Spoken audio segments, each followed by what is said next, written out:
E aí, pessoal, tudo bem? Prontos para mais um Deep Dive com a gente? Hoje a gente vai mergulhar num tema super relevante, viu? Principalmente para quem está se preparando para a magistratura ou se interessa pelo curso de formação humanística do professor Juliano. A gente vai falar sobre ações afirmativas no Brasil. É isso aí, é um tema que sempre gera bastante debate, né? E levanta questões importantes. Sem dúvida.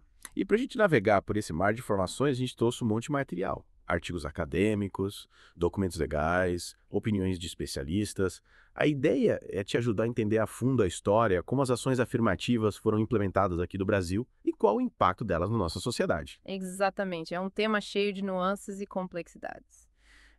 A gente vai ter que ir desvendando aos poucos. Mas antes de começar, acho que é importante a gente esclarecer a diferença entre discriminação positiva e ações afirmativas, né? É verdade. Discriminação positiva era um termo usado antigamente, mas hoje em dia. Caiu em desuso, né? Isso. Porque, na verdade, a discriminação já tem uma conotação negativa por si só, né? Implica em colocar um grupo em desvantagem. E o que as ações afirmativas buscam é justamente o oposto.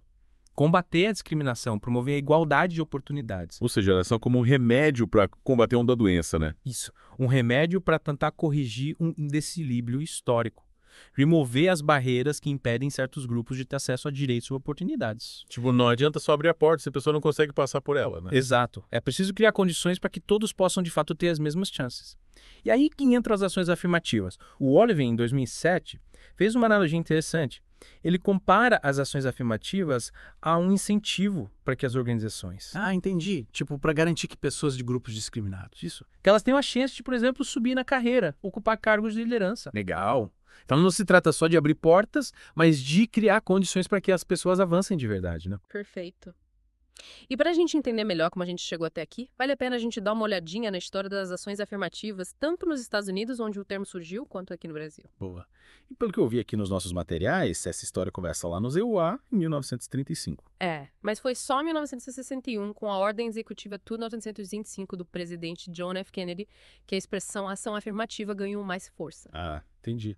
E essa ordem tinha como objetivo Combater a discriminação no trabalho. e apoiar os movimentos pelos direitos civis, né? Isso, principalmente em relação à população negra. Mas é importante a gente notar que, nesse momento, o foco não era a reparação histórica, mas sim garantir a justiça social no presente. Tipo, resolver o problema urgente, né? Exatamente. A ideia de reparação histórica só ganhou mais força em 1965 com o discurso do presidente Lyndon B. Johnson. Interessante. E nesse discurso, Ele, sem usar os termos ação afirmativa ou igualdade substantiva, provocou um debate muito importante. Ele questionou a ideia de que bastava garantir a igualdade formal, aquela que está escrita na lei. Ele defendia que a gente precisava ir além, buscar uma igualdade real que levasse em consideração as desigualdades do passado. ou seja, não adianta só dizer que todo mundo é igual perante a lei se, na prática, as oportunidades são diferentes. Exatamente. E no Brasil, como essa ideia se desenvolveu? A gente teve um caminho parecido com o dos Estados Unidos. No Brasil, a expressão ação afirmativa ganhou força depois da redemocratização, principalmente por causa da militância do movimento negro. Faz sentido. Eles buscavam direitos e reparação histórica. Isso, depois de séculos de escravidão e discriminação. Uma exclusão que a gente, infelizmente, ainda vê nos dias de hoje, né? Os dados do IBGE de 2022 mostram que, apesar de pretos e pardos representarem mais da metade da população brasileira. 55,5% para ser mais preciso. E isso, apesar disso, eles ainda enfrentam desvantagens em várias áreas. Assim como na educação, por exemplo. Os dados da PNAD de 2019 mostram que os índices educacionais da população negra ainda são muito baixos. É verdade. E a Constituição de 1988, como ela entra nesse contexto, ela já trazia a ideia das ações afirmativas. A Constituição de 88 foi um marco importante para esse debate. Ela introduziu a temática racial no texto constitucional, reconhecendo a necessidade de combater o racismo e promover a igualdade racial. Sim, bom. Mas, pelo que você falou, ainda não eram ações afirmativas propriamente ditas, né? Isso porque não estabeleciam mecanismos concretos para a reparação histórica, sabe? Para superar as desigualdades raciais. Entendi, mas essa inclusão da temática racial na Constituição. Foi fundamental para criar um ambiente político e jurídico mais favorável para a implementação de ações afirmativas nos anos seguintes. Abriu o caminho, né? Exatamente. E um dos marcos importantes nesse processo foi a Conferência de Durban, em 2001. Ah, sim. Ela deu uma visibilidade internacional para a questão racial no Brasil, sabe? Pressionando o governo a formular políticas de igualdade racial. E aí a gente teve A criação da CEPIR, a Secretaria Especial de Políticas de Promoção da Igualdade Racial, em 2003. a aprovação do Estatuto da Igualdade Racial. Em 2010. Que legal. medidas que fortaleceram a agenda política de combate às desigualdades. E as cotas no ensino superior? Elas começaram a ser implementadas nessa época. Sim, a UERJ e a UNB foram pioneiras na adoção de cotas raciais. E a decisão do STF em 2012, considerando constitucional o sistema de cotas da UNB, junto com a aprovação da Lei de Cotas, a Lei NU 12.01/2012. Consolidaram as ações afirmativas como política pública no Brasil. Isso. Que legal. Mas, como você bem lembrou antes, as ações afirmativas não se resumem às cotas, né? Elas precisam ter um olhar mais amplo, mais integrado. Com certeza. E um conceito que ilustra bem essa necessidade de um olhar mais amplo é o de ações afirmativas intersetoriais. Ah, interessante. A gente viu nos materiais que essa intersetorialidade é super importante para que ações afirmativas sejam realmente eficazes. Sem dúvida. Mas, confesso que esse conceito ainda é um pouco abstrato para mim. Você precisa explicar melhor. Claro, a intersetorialidade, de forma bem simples, é a integração de diferentes áreas, sabe? Para implementação de políticas públicas. Tipo, juntar as peças de um quebra-cabeça. Isso. Para ter uma visão mais completa da realidade. Entendi. Então, no caso das ações afirmativas, seria tipo, considerar as diferentes formas de discriminação que uma pessoa pode sofrer. Exatamente. Uma mulher negra, por exemplo. Ela pode sofrer discriminação por ser mulher e por ser negra ao mesmo tempo. Isso mesmo. E essa ideia está presente no decreto 11.785 de 2023, que instituiu o Programa Federal de Ações Afirmativas. Ah, entendi. Ele destaca a transversalidade, a interseccionalidade e a intersetorialidade como princípios fundamentais. Então, o programa reconhece que as desigualdades não existem de forma isolada, né? Isso. Elas estão todas interligadas. Exatamente. E para combatê-las de forma eficaz, a gente precisa de ações integradas, né? Sim, que levem em conta a particularidade de cada grupo. E as intersecções entre as diferentes formas de discriminação. Perfeito. E essa visão também é defendida pelo Ministério dos Povos Indígenas, no relatório de 2023. Eles falam sobre isso. Sim, eles destacam a importância de políticas públicas que reconheçam a complexidade das realidades dos grupos marginalizados. Legal. Agora, pensando na prática, como é que a gente pode associar esse modelo de ações afirmativas com o modelo repressivo no combate à discriminação? Eles se chocam ou podem trabalhar juntos? Na verdade, eles se complementam. O modelo repressivo foca na punição de condutas discriminatórias, tipo o racismo. É como se ele agisse depois que a discriminação já aconteceu. Isso. Já as ações afirmativas têm uma atuação mais preventiva, buscando criar condições para que a igualdade de oportunidades seja real para todo mundo. Ah, entendi. É como se o modelo repressivo fosse o freio de mão que tenta parar o carro da discriminação. Uhum. Enquanto as ações afirmativas são o motor que impulsiona o carro da igualdade. Boa analogia. Esses dois modelos atuam em conjunto para combater a discriminação. Cada um com sua estratégia. Isso. Por exemplo, a criminalização do racismo faz parte do modelo repressivo. E as cotas no ensino superior fazem parte do modelo de ações afirmativas. Exatamente. Legal. E para a gente entender melhor a importância das ações afirmativas, acho que a gente precisa conhecer os argumentos que justificam a aplicação delas, né? Sim. Existem vários argumentos. A gente pode destacar 3 principais: reparação histórica, justiça social e diversidade. Começando pela reparação histórica, como esse argumento se aplica às ações afirmativas? A reparação histórica parte do princípio de que a gente precisa compensar os grupos que foram historicamente discriminados e marginalizados. As ações afirmativas seriam uma forma de tentar reparar os danos causados por essa discriminação, criando mecanismos para que esses grupos tenham acesso a direitos e oportunidades que lhes foram negados no passado. Tipo, equilibrar a balança. Exatamente. Um exemplo claro disso são as cotas para negros em universidades. Elas buscam compensar a falta de acesso à educação que essa população sofreu ao longo da história. E o argumento da justiça social? Ele se baseia na mesma ideia da reparação histórica. Ele se conecta com a reparação histórica, mas vai um pouco além. O argumento da justiça social defende que qualquer desigualdade injustificada precisa ser corrigida. As ações afirmativas seriam um instrumento para garantir que todo mundo tenha as mesmas oportunidades, independentemente da sua origem social, raça, gênero. Ou seja, a justiça social busca criar uma sociedade mais justa, Isso. corrigindo as distorções e as desigualdades, Exato. que impedem o pleno desenvolvimento de todos os indivíduos. Perfeito. E esse argumento se aplica a diferentes grupos que sofrem com desigualdades. Não se limita só à questão racial. Exatamente. E o argumento da diversidade. Como ele se encaixa nesse contexto? O argumento da diversidade se baseia na ideia de que uma sociedade mais diversa é uma sociedade mais rica, tanto culturalmente quanto socialmente.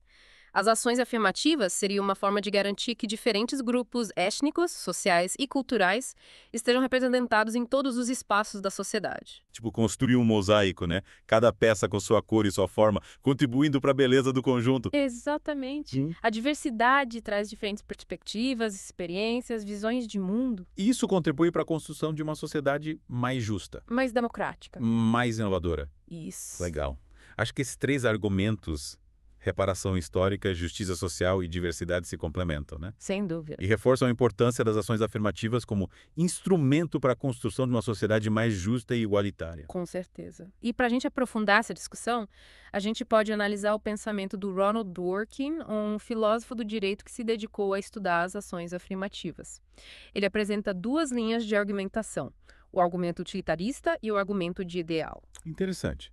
Como esses dois argumentos se aplicam às ações afirmativas? O argumento utilitarista defende que as ações afirmativas são justificadas porque, mesmo que elas possam prejudicar alguns indivíduos no curto prazo, Elas contribuem para o bem-estar da sociedade como um todo no longo prazo. Isso. É como se a gente fizesse um cálculo de custo-benefício, considerando o impacto positivo que elas têm na sociedade como um todo. E o argumento de ideal, qual a diferença? O argumento de ideal defende que as ações afirmativas se justificam porque elas contribuem para a construção de uma sociedade mais justa e igualitária, independentemente do impacto que elas possam ter no bem-estar geral. Ou seja, Ele coloca a justiça e a igualdade como pilares da sociedade. entendi. Enquanto o argumento utilitarista foca no resultado prático, o argumento de ideal se baseia em valores e princípios. Exatamente. E a gente pode ver um exemplo prático da aplicação do argumento de ideal na resolução CNJ Windotô 58 de junho de 3, que instituiu o Exame Nacional da Magistratura, o ENAM. E como essa resolução se conecta com o argumento de ideal? A resolução estabelece uma nota mínima diferenciada para aprovação no ENAM para negros, indígenas e pessoas com deficiência, Entendi. justificando essa medida pela necessidade de democratizar o acesso à carreira da magistratura, tornando-a mais diversa e representativa. Ou seja, a resolução usa o argumento de ideal para defender uma medida que visa promover igualdade de oportunidades. Isso. E a justiça social no acesso à carreira da magistratura. Exatamente. Não. E essa medida se baseia em diversos fundamentos jurídicos, né? Sim. A Constituição de 1988, a Lei NUNOI 7.803/1939. E a Convenção sobre os Direitos das Pessoas com Deficiência. Isso. Que garantem a reserva de vagas para pessoas com deficiência em cargos públicos. Interessante. Esses documentos reforçam a importância da inclusão, né? Garantindo que as pessoas com deficiência tenham acesso a direitos e oportunidades iguais. Sem dúvida. Mas, mudando um pouco o foco da nossa conversa, acho que a gente precisa falar também das críticas que as ações afirmativas recebem, né? Afinal, nem todo mundo concorda com esse tipo de política. É verdade.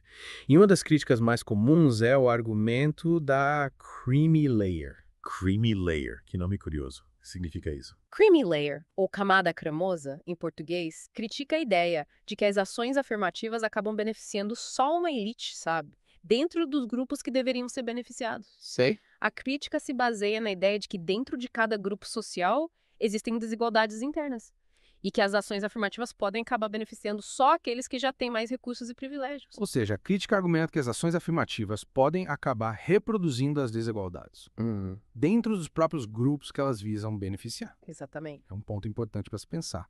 Mas apesar das críticas, acho que a gente também precisa reconhecer os sucessos e os avanços que as políticas de cotas já trouxeram para o Brasil, né? Afinal, elas não teriam se consolidado como política pública se não estivessem trazendo resultados positivos. Com certeza. A implementação da lei de cotas, por exemplo, aumentou significativamente o ingresso de estudantes negros, pardos, indígenas e de baixa renda nas universidades. Isso mostra que as ações afirmativas podem ter um impacto positivo na vida das pessoas. Abrindo portas para quem antes não tinha acesso a essas oportunidades. Esses dados comprovam que as ações afirmativas podem ser um instrumento eficaz para promover a justiça social e a igualdade de oportunidades, né? Sem dúvida. Mas, como você mencionou, ainda existem desafios a serem superados. E um dos principais, pelo que a gente viu nos materiais, é a questão da autodeclaração racial, que é um dos critérios usados para ter acesso às cotas. É verdade, a autodeclaração é um tema central nesse debate e gera muitas controvérsias. Como garantir que o sistema seja justo e transparente sem abrir brechas para fraudes. É um desafio e tanto. A gente precisa garantir o direito à autodeclaração, mas também precisa pensar em mecanismos que assegurem a justiça e a equidade do sistema. E para complicar ainda mais a situação, a gente tem as comissões de heteroidentificação, que analisam a veracidade da autodeclaração dos candidatos. Uhum. Mas a atuação dessas comissões também gera controvérsias, né? Sim, porque a autoidentificação, ao se basear em critérios fenotípicos, ou seja, na aparência física do candidato, Pode acabar reforçando estereótipos raciais. isso, e reproduzindo discriminações. Analisar a aparência de alguém para determinar sua raça é um método que pode ser muito problemático. Com certeza. A raça é uma construção social complexa que vai muito além da cor da pele. Tem sido. E o caso dos gêmeos da Umbi, em 2007, ilustra bem essa complexidade. É verdade. Os gêmeos, apesar de serem geneticamente idênticos, tiveram destinos diferentes na avaliação da comissão de heteroidentificação. Um deles foi considerado apto a ingressar na universidade por meio das cotas raciais, enquanto o outro teve sua autodeclaração negada, É um caso emblemático. que mostra que a heteroidentificação baseada em critérios fenotípicos pode levar a resultados injustos e inconsistentes. A gente precisa buscar mecanismos mais justos e confiáveis para garantir que as políticas de cotas realmente beneficiem aqueles que sofrem com a discriminação racial. Com certeza. E qual seria o caminho para isso? A gente precisa repensar a forma como a autodeclaração é feita. Ou será que a solução seria acabar com as comissões de heteroidentificação? Eu acho que a solução não é tão simples assim. Existem diferentes propostas sendo debatidas. Cada uma com seus prós e contras. Isso. Alguns defendem a criação de um sistema unificado e transparente para verificação racial. Com critérios mais claros e objetivos. Outros argumentam que a autodeclaração, por si só, já é suficiente. E que as comissões de heteroidentificação deveriam ser abolidas. Realmente não existe uma resposta fácil para essa questão. Mas acho mais importante a gente continue debatendo e buscando soluções que garantam a justiça e a equidade do sistema, sem abrir mão do combate à discriminação racial. Concordo plenamente. E para contribuir com esse debate, na próxima parte do nosso mergulho, a gente vai analisar mais a fundo as controvérsias em torno da autoidentificação racial nas políticas de cotas. Pois é, a autodeclaração é um direito fundamental. Mas, no contexto das políticas de cotas, exige um olhar mais cuidadoso. Como garantir que esse direito seja exercido de forma justa e transparente, sem abrir espaço para fraudes? É um debate bem delicado. E a gente viu na primeira parte do nosso mergulho que a subjetividade da autodeclaração é um dos pontos que mais gera controvérsia, né? Afinal, cada pessoa tem a sua própria percepção sobre sua identidade racial, influenciada pela história familiar, pela vivência social. E pelas experiências com o racismo, né? Exatamente. E essa subjetividade pode abrir espaço para manipulações do sistema, né? Como definir critérios objetivos para algo tão pessoal com identidade racial. É um desafio e tanto, né? E aí entram as comissões de heteroidentificação, que tentam garantir que as vagas reservadas às cotas sejam ocupadas por quem realmente tem direito a elas. Mas, como a gente já discutiu, a atuação dessas comissões também recebe muitas críticas. A heteroidentificação, por se basear em critérios fenotípicos, ou seja, na aparência física, Esbarra num problema fundamental, né? a raça não se resume a características físicas. Ela é uma construção social complexa, que envolve história, cultura, ancestralidade. É como tentar resumir um livro pela capa. A Exato. gente perde toda a riqueza da história. E o caso dos gêmeos da Umbi, em 2007, é um exemplo disso. Lembro bem desse caso. 2 irmãos gêmeos, geneticamente idênticos, passaram pela avaliação da comissão de heteroidentificação. Um foi considerado negro e teve autodeclaração validada. O outro teve autodeclaração negada. Como pode isso? Pois é, esse caso expôs a fragilidade da heteroidentificação baseada só em critérios fenotípicos. E reabriu o debate sobre a necessidade de mecanismos mais justos e confiáveis, para a gente garantir que as vagas sejam destinadas a quem realmente sofre com a discriminação racial. E como garantir isso? Que caminhos a gente pode seguir para aperfeiçoar o sistema? Olha, existem várias propostas em debate. Alguns defendem a criação de um sistema unificado e transparente de verificação racial, com critérios claros e objetivos que possam ser aplicados em todo o país. A Lei de Cotas de 2012, por exemplo, não define diretrizes específicas para heteroidentificação. Entendi. Seria como criar um manual de instruções, né? Isso, Não. para orientar as instituições na aplicação da lei. Essa padronização ajudaria a evitar as injustiças que a gente vê hoje. E também poderia ajudar a coibir fraudes, né? Exato. Mas e a autodeclaração? Ela continuaria sendo ponto de partida. Sim, a autodeclaração continuaria sendo fundamental. Afinal, é através dela que o candidato expressa sua identidade racial.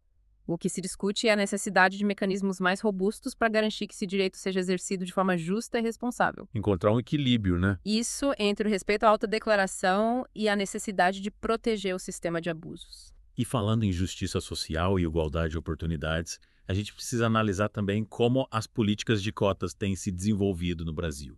Quais são os seus impactos? O que elas têm mudado na realidade do país? Sem dúvida. E essa análise precisa ser crítica e honesta, né? Reconhecendo tanto os avanços que as cotas já trouxeram. Quanto os desafios que ainda precisam ser superados? Isso. Começando pelos sucessos, acho que um dos mais evidentes é o aumento no acesso ao ensino superior para grupos historicamente marginalizados. A lei de cotas, nesse sentido, foi um divisor de águas. Com certeza. A lei de cotas abriu as portas da universidade para milhares de jovens. E esse aumento no acesso tem um impacto positivo que vai além da vida desses jovens. Contribui para construir uma sociedade mais justa. Expande o horizonte, né? Exatamente. E além do aumento no acesso, a gente também pode destacar o reconhecimento da desigualdade racial e a necessidade de reparação histórica. É verdade. A aprovação da lei de cotas e a decisão do STF na DPF em 86, que considerou a política de cotas não biconstitucional, mostra uma mudança na forma como a sociedade enxerga a questão racial. As cotas não só abriram portas, mas também abriram mentes, né? É isso aí. E essa conscientização é fundamental para a gente construir uma sociedade mais justa. E outro ponto positivo é a representatividade nas universidades. Com as cotas, o perfil dos estudantes está se tornando mais diverso. Sim, mais próximo da realidade da população brasileira. E essa representatividade é fundamental. A universidade é um espaço de produção de conhecimento. E para esse conhecimento ser relevante, ele precisa refletir a diversidade da nossa sociedade. Exatamente. Universidade mais diversa é uma universidade mais rica, né? Mais plural, mais próxima da realidade do país. E essa riqueza se reflete na qualidade do ensino e da pesquisa. Com certeza, a diversidade enriquece o debate acadêmico, traz novas perspectivas. Novas ideias, novas formas de pensar. E para completar a lista de sucesso das políticas de cotas, a gente precisa mencionar o impacto positivo no desempenho acadêmico dos estudantes cotistas. Ah, é verdade. As pesquisas mostram que não existe diferença significativa no desempenho entre estudantes cotistas e não cotistas. Isso quebra aquele mito de que as cotas reduzem a qualidade do ensino. Os estudantes cotistas têm mostrado que são tão capazes quanto qualquer outro estudante. É isso aí. Eles estão mostrando na prática que as cotas não são um privilégio, mas sim um mecanismo de justiça social, que garante a igualdade de oportunidades. E esses sucessos comprovam que as políticas de cotas têm contribuído para construir um Brasil mais justo, né? Sem dúvida. Mas como a gente já mencionou, ainda existem desafios a serem enfrentados. Um deles é a questão dos critérios de autodeclaração e o papel das comissões de heteroidentificação. A gente já explorou bastante esse tema, mas acho que vale a pena aprofundar um pouco mais a discussão. Sim, principalmente no que diz respeito aos desafios, né? Isso. A autodeclaração por se basear na percepção individual do candidato, Pode gerar inseguranças, né? tanto para o candidato quanto para a instituição. E as comissões de heteroidentificação podem acabar reforçando estereótipos raciais. É um dilema que exige muita sensibilidade e cuidado, É como andar numa corda bamba, né? buscando um equilíbrio entre o direito individual à autodeclaração. E a necessidade de garantir a justiça do sistema. E outro desafio é o debate sobre quem deve ser o público-alvo das políticas de cotas, né? Alguns defendem que só negros e indígenas devem ser beneficiados, enquanto outros argumentam que as cotas também deveriam ser estendidas a pessoas de baixa renda, independentemente da raça. A lei de cotas de 2012 optou por um modelo que contempla ambos os grupos, mas o debate continua. Como definir critérios justos e eficazes para lidar com a complexidade das desigualdades? É a pergunta de R$1 milhão, né? Será que existe uma fórmula mágica que resolve todos os problemas? Ou será que a gente precisa estar sempre buscando novas soluções, novas formas de promover a justiça social? Eu acho que a segunda opção é a mais realista. A construção de uma sociedade mais justa é um processo contínuo, exige diálogo, exige ação. A gente precisa estar dispostos a questionar, a rever, a aperfeiçoar os mecanismos que a gente cria para garantir a igualdade de oportunidades para todos. Com certeza. E nesse processo de aprimoramento, a gente não pode esquecer de expandir as ações afirmativas para além do ensino superior, né? Afinal, a desigualdade se manifesta em todas as esferas da vida. É verdade. A gente precisa pensar em ações afirmativas para o mercado de trabalho, para a saúde, para a cultura, para a política. A inclusão precisa ser transversal, É como tecer uma rede de proteção social. que garanta a todos a oportunidade de viver com dignidade, né? Exatamente. E para essa rede ser forte, a gente precisa fortalecer os seus fios, aperfeiçoando os mecanismos de ação afirmativa, combatendo a discriminação. E um dos fios que precisa ser fortalecido é o da pós-graduação, né? A representatividade de negros, pardos e indígenas nos cursos de mestrado e doutorado ainda é muito baixa. Sim, a gente precisa garantir que as ações afirmativas cheguem na pós-graduação. A produção de conhecimento científico precisa ser mais diversa. mais representativa da realidade do país. Isso. A gente precisa de mais pesquisadores negros, pardos e indígenas, com diferentes perspectivas. Com certeza. A diversidade na pós-graduação contribui para a gente construir um conhecimento mais rico. Mais relevante para a sociedade. Sem dúvida. E a recente reforma da lei de cotas, que prevê a possibilidade de ações afirmativas na pós-graduação stricto sensu, é um passo importante, né? Essa reforma abre caminho para que as universidades implementem cotas nos cursos de mestrado e doutorado. Mas a gente precisa acompanhar de perto a implementação dessa medida para garantir que ela seja efetiva. Não basta só mudar a lei, né? Não, a gente precisa garantir que essa mudança se traduza em resultados reais. A gente precisa cobrar das universidades o compromisso com a inclusão, a criação de um ambiente acolhedor para os estudantes cotistas, combater o racismo dentro da comunidade acadêmica. Sem dúvida. Afinal, não adianta só abrir as portas da universidade se a pessoa não se sente acolhida lá dentro. É verdade. A inclusão social e racial é um processo complexo. Exige mudanças profundas. E a gente precisa estar atentos para garantir que as ações afirmativas sejam implementadas de forma justa, transparente e eficaz, contribuindo para construir um Brasil mais justo e igualitário para todos. Exatamente. As ações afirmativas são um instrumento poderoso para corrigir as desigualdades e promover a justiça social. Mas a gente precisa estar sempre atentos aos desafios, buscar soluções que garantam a efetividade dessas políticas. E para encerrar essa parte do nosso mergulho, acho que vale a pena retomar a pergunta que você fez lá no início. Como garantir que as ações afirmativas sejam implementadas de forma justa, transparente, sem abrir espaço para fraudes? É uma pergunta que nos desafia, né? A gente precisa pensar em mecanismos que garantam o acesso a quem realmente sofre com a discriminação, mas que também protejam o sistema de abusos. É um desafio e tanto. Certo. Mas acho que com diálogo, com participação e com compromisso, a gente pode encontrar caminhos para construir um Brasil mais justo e igualitário para todos. Com certeza, a construção de uma sociedade mais justa é uma tarefa de todos nós. Nossa, quanta coisa a gente conversou sobre ações afirmativas no Brasil, né? Foi um mergulho e tanto. História, conceitos, diferentes perspectivas. É muita informação para digerir. É verdade, as ações afirmativas são um tema complexo, cheio de nuances. A gente tentou te dar um panorama geral, mas é claro que a gente não esgotou o assunto, né? Com certeza. E acho que a gente precisa agora voltar para a pergunta que ficou no ar durante toda a nossa conversa. Qual o melhor caminho para seguirmos em frente com as políticas de ações afirmativas no Brasil? É a pergunta de R$1 milhão. E a gente viu que não existe uma resposta fácil, uma solução mágica. As ações afirmativas são um processo em constante evolução que precisa ser adaptado à nossa realidade. A gente viu que existem diferentes visões sobre o modelo ideal, né? Ampliar as cotas, criar novos mecanismos de inclusão, rever os critérios de autodeclaração. Exato, cada proposta tem seus prós e seus contras.